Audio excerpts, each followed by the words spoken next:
एक समय की बात है। एक गांव में कर्माबाई नाम की औरत रहती थी। कर्माबाई हर दिन सुबह उठकर सबसे पहले ठाकुर जी के लिए खिचड़ी बनाया करती थी और खुद स्वयं ठाकुर जी बाल रूप में कर्माबाई की खिचड़ी खाने के लिए आते थे। ये कई सालों से चलता आ रहा था। नित दिन कान्हा जी उसकी खिचड़ी का भोग लगाया करते थे। लेकिन एक दिन कर्माबाई के यहाँ एक साधु मेहमान आए। उसने जब कर्माबाई को बिना स्नान किए और पूजा पाठ किए खिचड़ी बनाकर ठाकुर जी को भोग लगाते देखा तो उन्हें ऐसा करने से मना किया। कर्माबाई, तुम ये सही नहीं करती हो। तुम बिना नहाए बिना पूजा किए ठाकुर जी को भोग लगाती हो। ये उचित नहीं है। अब से तुम पहले स्नान करना, पूजा करना, उसके बाद ही ठाकुर जी को भोग लगाना, ठीक है?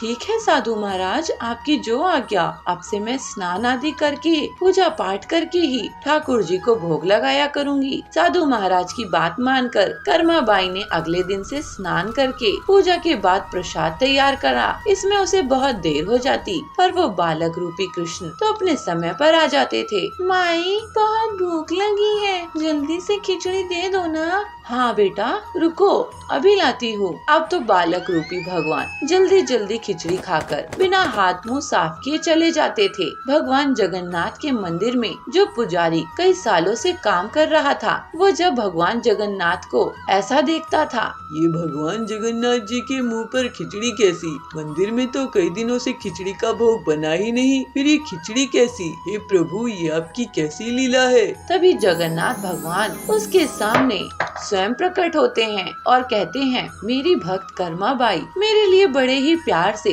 बाजरे की खिचड़ी बनाती है और मैं हर दिन सुबह जल्दी उठकर उसके घर खिचड़ी खाने जाता हूँ। पर कुछ दिनों पहले एक साधु उनके पास आया और उनसे कह गया कि स्नान करके पूजा करके खिचड़ी खिलाना। तो अब वो मुझे थोड़ा देर से भोग लगाती है क्योंकि पहले वो ये सब काम करती है और फिर मुझे भूख लगती है तो जल्दी जल्दी खा लेता हूँ, क्योंकि मुझे यहाँ मंदिर भी तो आना पड़ता है ना अपने भक्तों की अरदास सुनने के लिए। तो मैं बिना मुँह हाथ धुले ही आ जाता हूँ। अब मैं क्या करूँ? पुजारी जी जगन्नाथ की बातें सुनकर अगले दिन उस साधु को बुलाते हैं और उसे पूरी बात बताते हैं जो जगन्नाथपुरी ने उनसे खुद आकर कही। साधु को बहुत पछतावा होता है और वो कर्माबाई से क्षमा याचना करने के लिए के घर पहुंच जाता है। हे कर्माबाई, तुम तो श्री कृष्ण की प्रिय और परम भक्त हो। तुम्हारे लिए किसी नियम आदि की जरूरत नहीं। तुम अपने प्रेम से जिस तरह हमेशा बिना स्नान किए ही ठाकुर जी के लिए खिचड़ी बनाती थी, वैसे ही बनाना। ठीक है साधु महाराज, अब मैं पहले की ही तरह सुबह उठकर पहले ठाकुर जी के लिए भोग बनाया करूंगी। अब हर रोज कर्माबाई सुबह जल्दी उठती और खिचड़ी बनाती, फिर जगन्नाथ और उस बालक को खाने को देती। यही सिलसिला कई सालों तक चलता रहा। कान्हा जी बालक का रूप धारण करके उसके घर आते, खिचड़ी खाते और फिर चले जाते। आचार्य जयसूर्या अपने पर्यटन के दौरान गांव-गांव जाके वहां की लोगों को अपनी प्रवचन से अच्छी बातें सिखाते थे। आचार्य के मधुर वाणी और सत्य विचार से वहां के लोग बहुत प्रभावित होते थे। आचार्य के विचारों को अपने जीवन में लागू करके बहुत सारे लोग सद्गुणी बन गए थे। एक दिन पंढरपुर में आचार्य का प्रवचन चालू था। सज्जनों, अगर हम किसी का बुरा चाहते हैं तो हमारा भी बुरा होगा। अगर हमारे विचार अच्छे रहेंगे तो हमारे साथ भी अच्छा ही होगा। कितना सीधा साधा है यह विचार। आचार्य की प्रवचन चालू था तो तभी वहाँ पे एक आदमी आके पहुँच जाता है और आचार्य की पैर पे साष्टांग नमस्कार करते हुए यह कहता है, आचार्य जी, मुझे बचा लीजिए, मैं तो आपकी शरण में आ गया हूँ। अरे मैं कौन होता हूँ तुम्हें बचाने वाला? हम सब की रक्षा तो परमेश्वर करता है। आचार्य जी, आप ऐसा मत कहिए। हमने देखा है आपकी वाणी से बहुत सारे लोग अपनी जिंदगी संवार चुके हैं। सब आपकी नाम की जपमाला जपते हैं। अच्छा बंधु, आपका समस्या क्या है बताओ। मैं एक डकैत हूँ। तभी सभा में बैठे सारे लोग एक दूसरे के कानों में खुसर पुसर करने शुरू कर देते हैं। अरे, मैंने तो सोचा ही नहीं था कि ये डाकू है। अरे, मैं सोच रहा था मेरी अंगूठी कहाँ गई, इसी ने चुराया होगा। अरे, ये डकायत अगर हमारे गांव में आ गया तो किसी की खैर नहीं। लोगों की खुसर पुसर सुनते ही वह डकायत बोलता है, अरे मैंने जिंदगी बहुत देख ली है आचार्य जी, मुझे कुछ अच्छा नहीं लग रहा है। मैंने लोगों को लूट कर जमाया हुआ धन मुझे रात को नींद नहीं करने दे रहा है। अरे तुम्हारे कर्मों का तुम्हें पश्चाताप है तो तुम्हारी समस्या क्या है? आचार्य जी, मैं ये सब छोड़ के सीधी साधी जिंदगी जीना चाहता हूँ, इसीलिए आपकी शरण में आया हूँ, मुझे मार्गदर्शन कीजिए। आचार्य डकायत की दुविधा समझते हैं और उसे कहते हैं, अरे वो तो बहुत ही आसान है। आज से अपना कुकर्म छोड़ दो और ये मन में ठान लो और उसी के पथ पे चल पड़ो। धन्योस्मि आचार्य जी, जो आपने कहा मैं उसी पथ पे चलूंगा। आचार्य जी अपने प्रवचन उस गांव में खत्म करके दूसरे गांव, तीसरे गांव ऐसे ही पर्यटन करते रहे। तो एक दिन वही डकायत फिर से आचार्य जी से मिलता है। आचार्य, आपने जो कहा था उस रास्ते पे चलने की मैंने बहुत कोशिश की, मगर क्या करे, मेरे हाथों को चोरी करने की आदत हो गई है, छूट ही नहीं रही है। आचार्य, कोई दूसरा उपाय बता दीजिए ताकि मैं भी अच्छा इंसान बन के जिंदगी बिता सकूं। आचार्य हंसते हुए कहते हैं, अच्छा ये बात है, तुम आदत से मजबूर हो तो ठीक है, तुम हर दिन अपने ही काम करते रहना, मगर तुम जो भी काम करोगे उसे मेरे प्रवचन में आके बताते रहना, तब तुम्हें कोई पाप नहीं लगेगा। आचार्य की बात को सुन के डकायत को अच्छा लगा तो कहता है, अरे ये तो आसान है, मैं चोरी भी करूंगा मगर पाप भी मुझे नहीं लगेगा। आज से ही मैं जो भी चोरी करूंगा आपके प्रवचन में आके सबको बता दूंगा।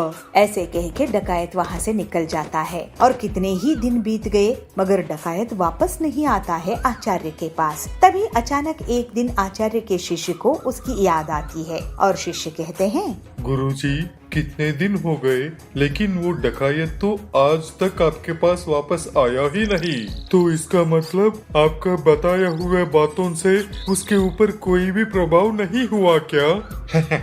ऐसा नहीं है मेरा शिष्य, उस पर प्रभाव हुआ है, तभी उसी ने वापस नहीं आया। मेरा कहना है उसने चोरी करना छोड़ दिया होगा, इसीलिए उसने यहाँ नहीं आया है, वरना वो कभी का आ जाता। मगर गुरुजी, ये कैसे हो सकता है? उस डकायत को अपने चोरी करना छोड़ने की लालच थी। चोरी करना बहुत ही आसान है शिष्य, लेकिन उसे सबके सामने ऐलान करना, अपने आप को उससे प्रायश्चित करना बहुत ही कठिन होता है, और यह बात उसे समझ में आ गया है। और अच्छे काम करने की बातें मेरे पास आके बताने की वजह भी नहीं है, और इसीलिए मुझे तो विश्वास है वो डाकू सुधर गया होगा। ऐसे कह के आचार्य अपने शिष्य को विवरण देते हैं। और एक दिन आचार्य की प्रवचन चल रही थी तो उसी गांव में रहने वाला वह डकायत आचार्य को मिलने आया और आचार्य से कह रहा है, आचार्य, आपकी वाणी ने मेरे जीवन की पथ ही बदल दी। मैं अब जिंदगी से बहुत खुश हूँ। उस दिन से आज तक मैंने एक भी चोरी नहीं की। भले ही मैं कुछ दिन भूखा था, मगर आज मैं कष्ट से अपनी जिंदगी को संवार रहा हूँ। कहते हैं ना, श्रम का फल मीठा होता है, तो मुझे भी यह श्रम बहुत आनंद दे रहा है।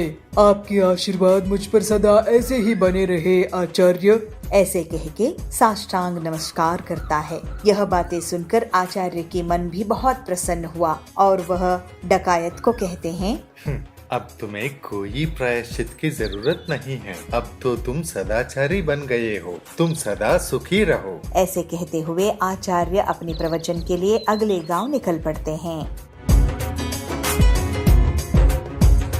रामपुर के जंगल में सभी पक्षी खुशी खुशी रहा करते थे, लेकिन बबली चिड़िया हमेशा उदास रहती थी क्योंकि उसे कोई भी संतान नहीं थी।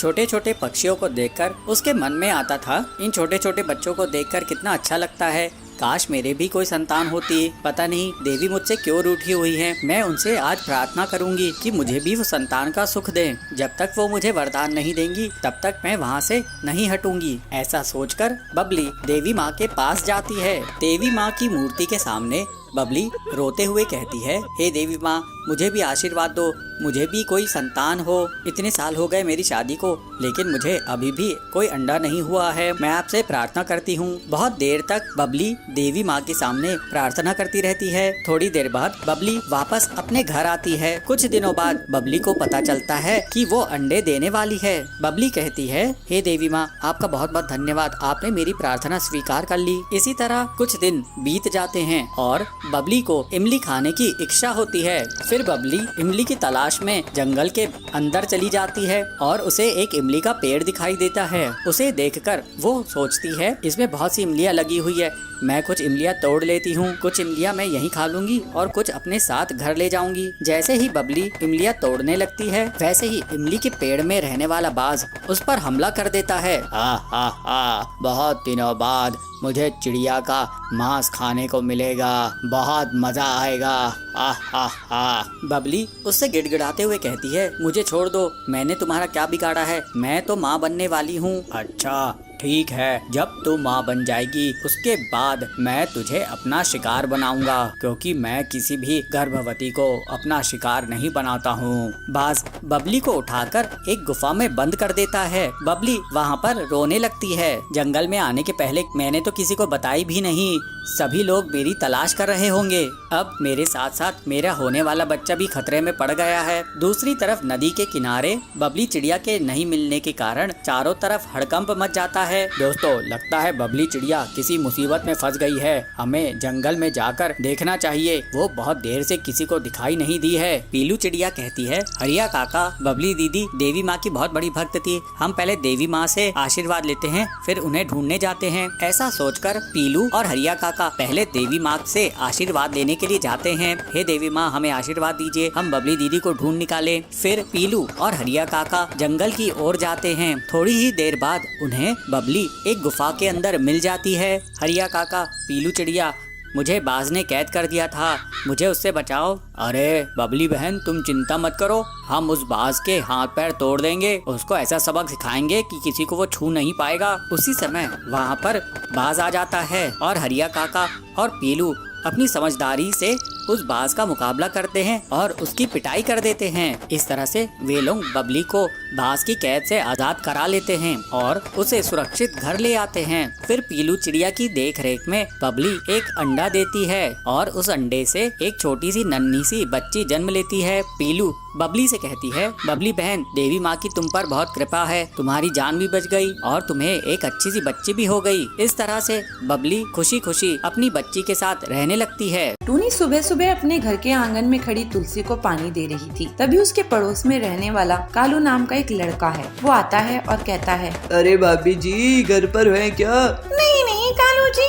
भाभी घर पर नहीं बल्कि आंगन में है, दिख नहीं रहा है क्या आपको? दिख तो रहा है वैसे भाभी जी, आज तो आप जरा कुछ ज्यादा अच्छी दिख रही हैं। क्या बोले? भाभी जी, मैं कह रहा था कि आप आज बहुत खुश लग रही हैं। अरे हाँ, वो तो मैं हमेशा ही रहती हूँ, इसमें कोई नई बात थोड़ी ना है। ऐसे ही और वो बातें करने लगते हैं और कुछ देर बाद जब टूनी घर के अंदर जाती है तो उसकी सास मैना उससे कहती है, क्या हुआ बहू, इतना समय कैसे लग गया? अरे वो माँ जी, हम ना तुलसी को पानी दे रहे थे तो तभी पड़ोस के कालू जी आ गए और हमसे वो बतियाने लगे। अरे उस कालू को तो कोई काम है ही नहीं, पूरे दिन निठल्लों की तरह इधर उधर घूमता रहता है। कालू के बारे में बात हो ही रही थी कि तभी कालू भी वहाँ एक कटोरी हाथ में लेकर पहुँच जाता है और कहता है, लगता है हमारे ही बारे में बातें चल रही हैं। लो ये लो, शैतान का नाम लिया और शैतान हाजिर। और तू ये कटोरी लेकर क्यों घूम रहा है? अरे आंटी जी, वो मेरे घर में ना चीनी खत्म हो गई है और मैं चाय बनाने ही जा रहा था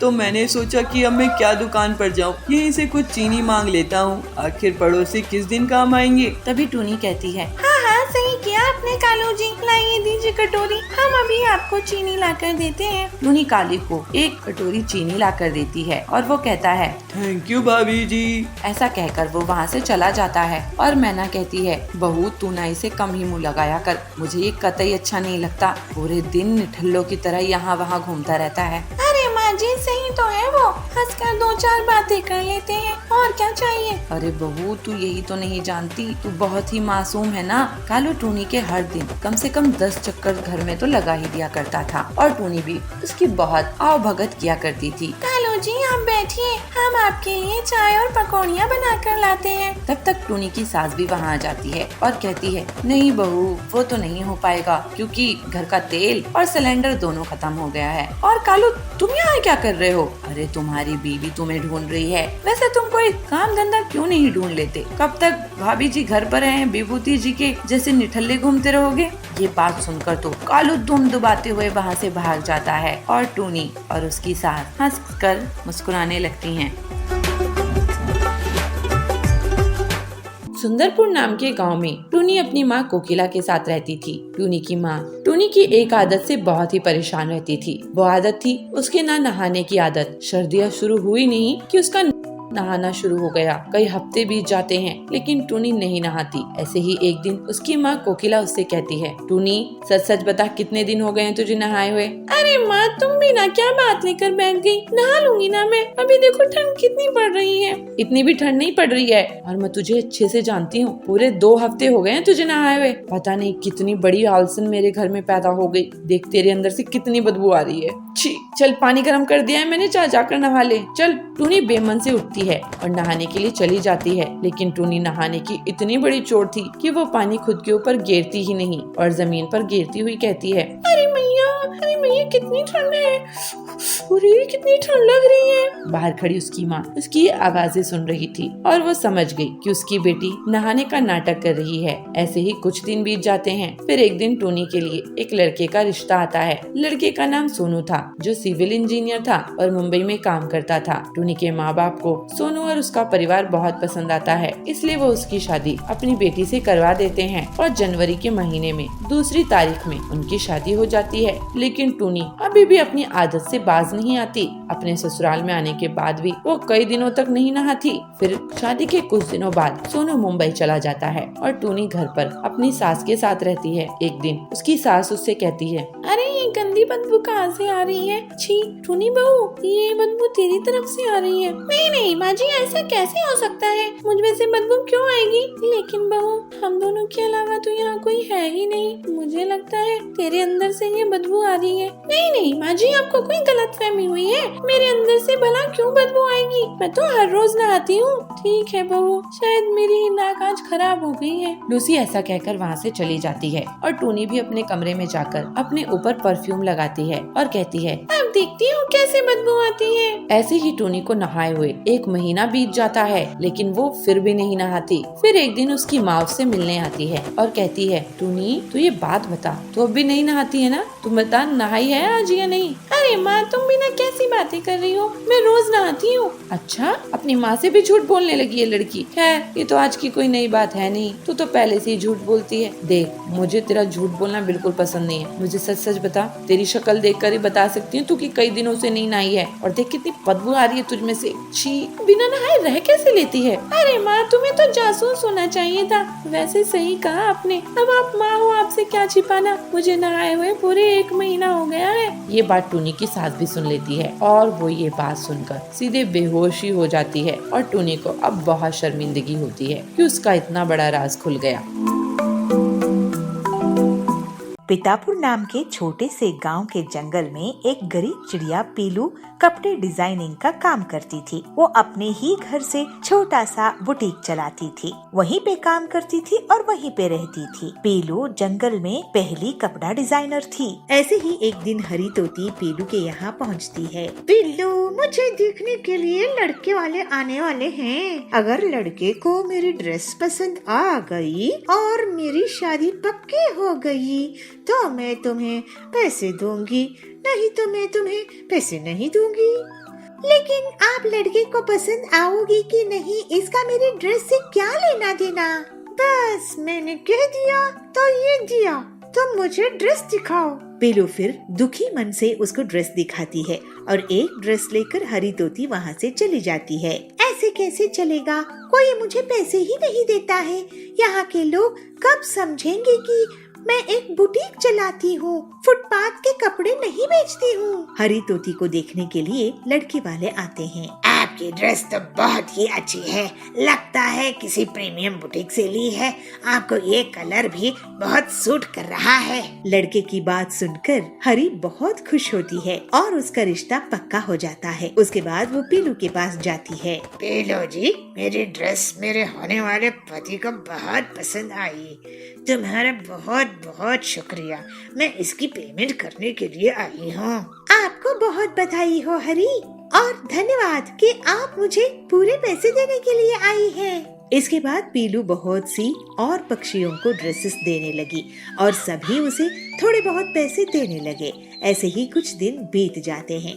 पीलू सोच में रहती है, पता नहीं कितने दिन और लगेंगे मेरी बुटीक को जमाने में। जो भी आती है मेरी तारीफ करती है, कपड़े की तारीफ करती है, लेकिन कोई भी पूरे पैसे नहीं देते हैं। फिर एक दिन एक फिल्म की शूटिंग के लिए जंगल में हीरोइन आती है। साथ ही डायरेक्टर और प्रोड्यूसर भी रहते हैं। शूटिंग के दिन उसकी ड्रेस में कॉफी गिर जाता है। वो बहुत नाराज हो जाती है। अरे, ये ड्रेस खराब हो गई है। यहाँ आते ही अपशगुन हो गया है। कोई होगा क्या जो मेरी ड्रेस नहीं लाकर दे दे? क्या यहाँ पर कोई डिजाइनर बुटीक है? मैडम, इस गांव के जंगल में कौन सा बुटीक होगा? तभी वहाँ शूटिंग देखने आई पीलू हीरोइन को आवाज देकर कहती है, हीरोइन जी, मैं आपकी बहुत बड़ी फैन हूँ। मेरे यहाँ पर डिजाइनर बुटीक है, आप मेरे यहाँ चलिए, मैं आपके लिए बेहतरीन ड्रेस बनाऊंगी। फिर हीरोइन पीलू के बुटीक में जाती है और बहुत से ड्रेस ट्राई करती है। उसे 3 ड्रेसेस पसंद आते हैं। पीलू, लगता है मैं तुम्हारी दुकान में अगर और रुकी तो पूरी दुकान ही खरीद लूंगी। तुम कमाल की ड्रेस डिजाइनर हो। अच्छा सुनो, मैं शूटिंग के लिए जा रही हूँ, मैं तुमसे बाद में मिलूंगी। ये लो पैसे। नहीं मैडम, आप मेरे यहाँ आई है, आपको ये ड्रेसेस मेरी तरफ से गिफ्ट। फिर पीलू हीरोइन से पैसे नहीं लेती है, लेकिन हीरोइन अपनी शूट खत्म करके वापस आती है। पीलू, तुमको इस बुटीक से कितना कमाई हो जाता है? इस गांव के जंगल में यही कोई 5-10 हजार रुपए, ज्यादा नहीं मिलते हैं।